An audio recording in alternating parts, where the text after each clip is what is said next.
One of the things that has been really tricky over the last 2.5 years is really we were in a manageable place. We were managing our wait times, but with the advent of the pandemic over the last 2.5 years, our referral rates have increased by 30%.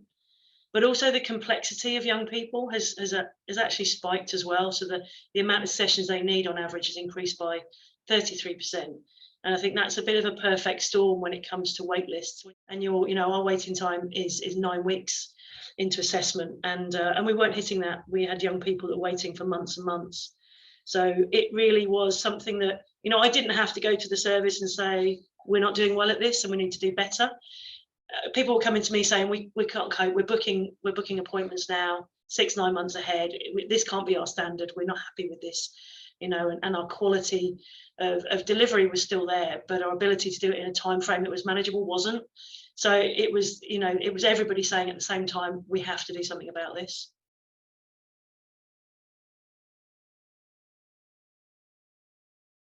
I think the reason why I always find a process map really useful is I'm not clinical. So I don't come with a clinical background. And sometimes when you're talking about a problem with a clinician or a team of clinicians, they know what they're doing and they know the systems they're following. Sometimes you might want to ask why they do something in a particular way. Why is there a duplication of tasks in a process? And the only way you can really show that is by process mapping. So you draw the story out. And what we did in this process was we followed the journey of a referral from its entry to the inbox right through to that referral becoming an allocation to a clinician. And it drew out the system. And even now we're looking at it and thinking, we can tweak this ourselves without having to do big pieces of work and make a difference and stop potentially repetition in a pathway or a bottleneck. Finding a bottleneck and resolving it is also really, really helpful for your flow. So that's the sort of things we've done with the process mapping. But sometimes it's just drawing it out and just saying, this is how it works from A to B.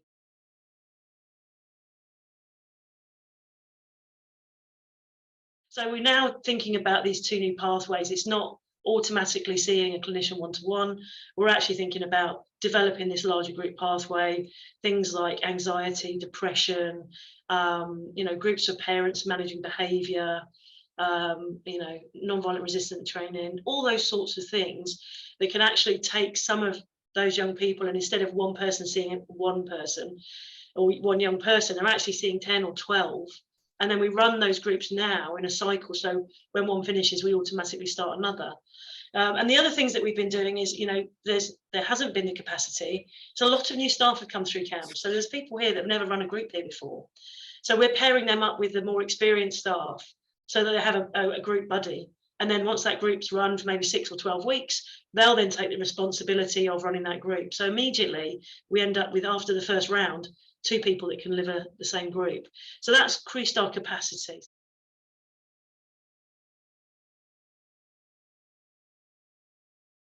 Success will be maintaining the changes that we make, and they don't go back or revert to where we were.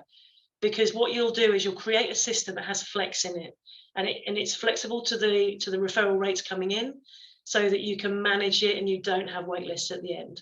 It's really, really important that we never get back to the place where I have to say, I have 600 young people waiting, because that is not something I want to say. I want those young people to come into the service, have support when they need it, at the time they need it, and then to move on with their journeys. When they don't get to do that, I feel they're as stuck as we are. So the real success here is the flow happens. You get into the system, you get supported, and then you carry on a more resilient young person. And that's what all of us want to do for Newham. So it's really, really important. Success is no wait times, or wait times that are appropriate to the targets that we've been set.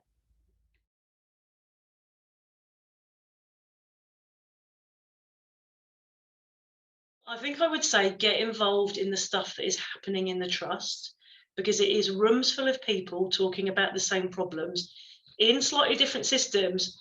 Some of them will work for you and some of them might not work for you, but some of them will give you an idea that will make you do something new or work in a different way. I think when you're doing your project on access and flow, you will find things that seem insignificant, but if you do them, the impact will be huge. And those are the things you want to get in at the beginning if you're finding it tricky, because they'll be the things that give you some satisfaction and show that, you know, you've moved the data point from here to here. And that's really what we want to see, the positive change and the impact. Start before you are ready, because every problem like this, I know what the issue is here. I know how it will work if we increase a lot of groups, because that will increase our flow through the system. So you kind of have a gut feel already about the work you're going to do and what impact it's going to have. So that already means you're ready. So just get started.